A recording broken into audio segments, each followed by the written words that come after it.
Café com Alecrim, é isso mesmo. Começou semana passada o podcast Café com Alecrim e é com esse jargão aí que eu inicio os podcasts, né? Vamos tomar um cafezinho? Vamos tomar um cafezinho.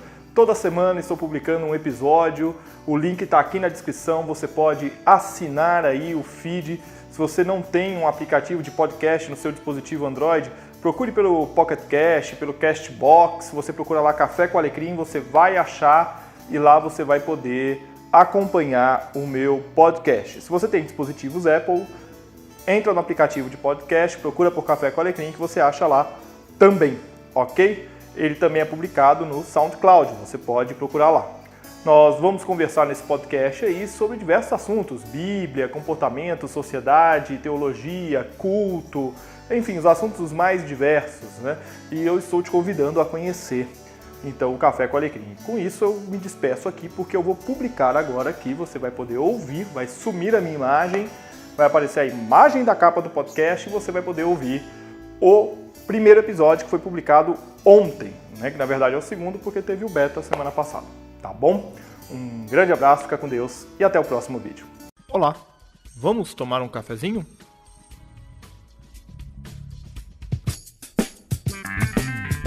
Sim, Café com Alecrim, olha a gente aqui de novo, neste segundo episódio deste podcast. Hoje um tema bastante interessante. Será que o futebol de fato aliena como a gente pensa? E essa relação futebol e política? E eu gravando aqui e conversando com vocês sobre isso, será que de fato o futebol é essa alienação toda? Eu acho bastante interessante esta relação que o brasileiro, nós brasileiros, temos com o futebol. As pessoas, elas são verdadeiras devotas de seus times. Você já parou para pensar nisso, né? Os meus amigos, eles ficam muito confusos comigo, porque eu falo que eu torço pro Atlético Mineiro, pro Palmeiras, pra Ferroviária de Araraquara. E aí o pessoal fala assim, não, mas você só pode torcer para um time? Aonde já se viu torcer para dois times? Eu falo, ué, e futebol é religião por algum acaso? O futebol é diversão, não é? Mas também é protesto político, mas também é posicionamento social. Futebol divide, futebol une, enfim, isso é o esporte futebol. E no próximo domingo nós temos seleção da CBF ou seleção brasileira em campo.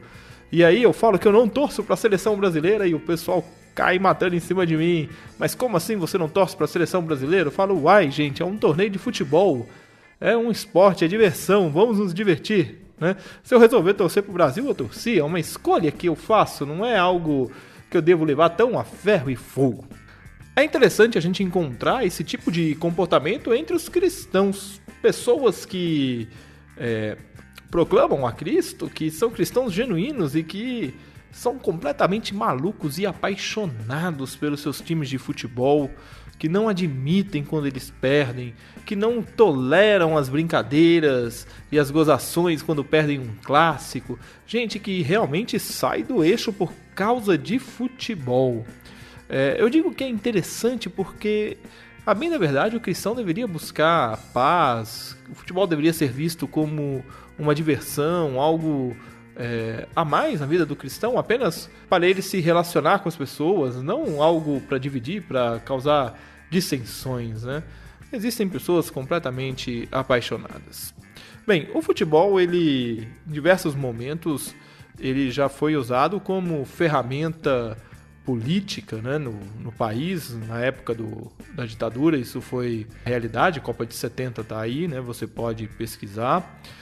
Mas não só no Brasil, né? Se você quiser, você pode ouvir o Fronteiras Invisíveis do Futebol. Eu vou deixar o link aqui na descrição, que é um podcast da Central 3, o Matias Pinto e o Felipe Figueiredo, do Xadrez Verbal, que fazem esse podcast que fala de geopolítica e envolvendo o futebol, e é bastante interessante. E de diversos países você vai ver como o futebol é usado como ferramenta política pelos governantes. No nosso caso específico, tem muita gente agora, nessa semana, postando aí nas redes sociais que vai começar o mês da alienação, vai começar o mês onde tudo tá bem, onde tudo tá muito bom, como se o futebol fosse aquele elemento que desligasse o nosso senso crítico e nós não pensássemos em mais nada além de futebol. Eu fico um pouco reticente com isso porque eu não fui muito acostumado a isso, não. Eu acho que é o contrário, né? Embora a grande mídia vá falar muito de Copa do Mundo, as notícias vão girar em torno de Copa do Mundo, nós vamos ouvir o nome dos jogadores da seleção aí todos os dias, em todos os noticiários, e essa vai ser a pauta do momento nos próximos 30 dias, provavelmente, principalmente se a seleção chegar até a final.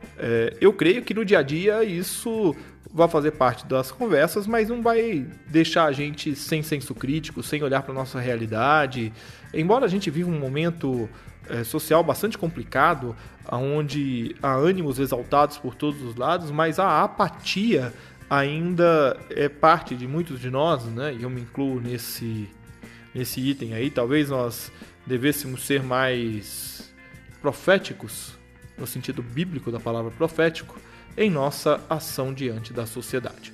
Bem, para nós cristãos, o futebol não pode ser esse elemento de alienação, mas ele tem que ser uma oportunidade de nós nos aproximarmos das pessoas, de nós falarmos o amor de Deus para as pessoas, de termos atitudes positivas em relação às pessoas e buscarmos entregar a mensagem do Evangelho também por meio do futebol.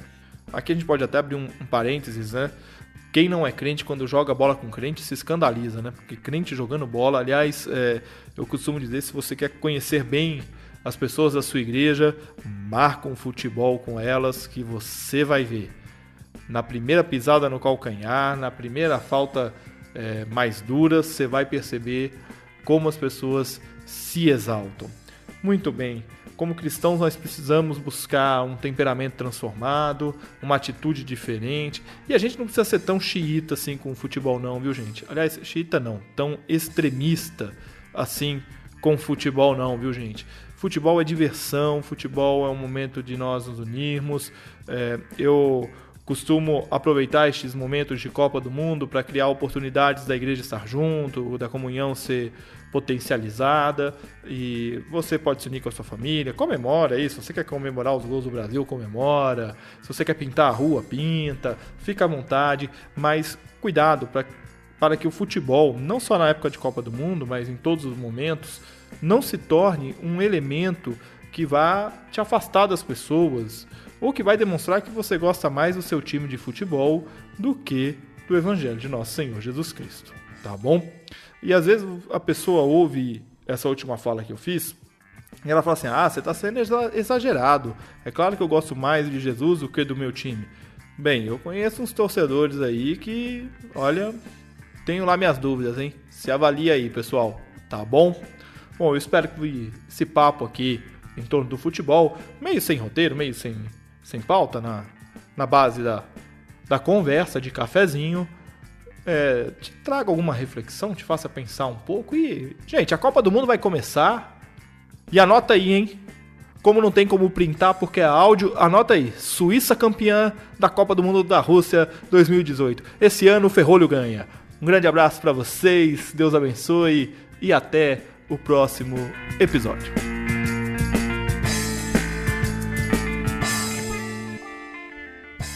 Calma. Antes de encerrar, eu não podia terminar esse episódio sem deixar de agradecer a algumas pessoas, né? Quero agradecer aqui ao Cristiano Barba pelas dicas e apoio lá no Twitter. Muito obrigado, viu, Cristiano? Quero agradecer o pessoal da equipe do Fora do Éden.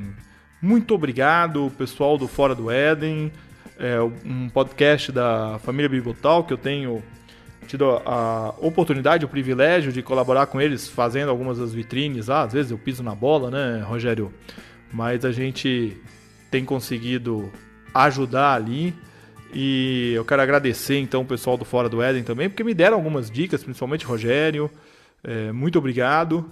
Quero agradecer o Douglas Araújo, lá do Teologueiros. Eu tive um papo com ele alguns meses atrás, conversando sobre podcast, questão de hospedar e tudo mais, e ele me ajudou bastante aí com algumas dicas, né? Foi muito legal, muito obrigado mesmo, viu, Douglas? Um abração para você. Não poderia também deixar de agradecer ao Taz do podcast Aperta o REC, que prontamente respondeu minhas mensagens, meus e-mails. Muito obrigado, viu, Taz? Um grande abraço para você, jovem!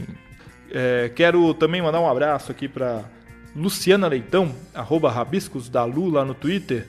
Lu, muito obrigado pelas palavras de incentivo. Ela falou assim, tem que ter temas polêmicos. E eu falei, teremos. Então aguarde, Lu. Em breve teremos nossos temas polêmicos. Muito bem. Esses são os pormenores aí, os finalmente deste episódio. Um grande abraço para vocês e que Deus nos abençoe.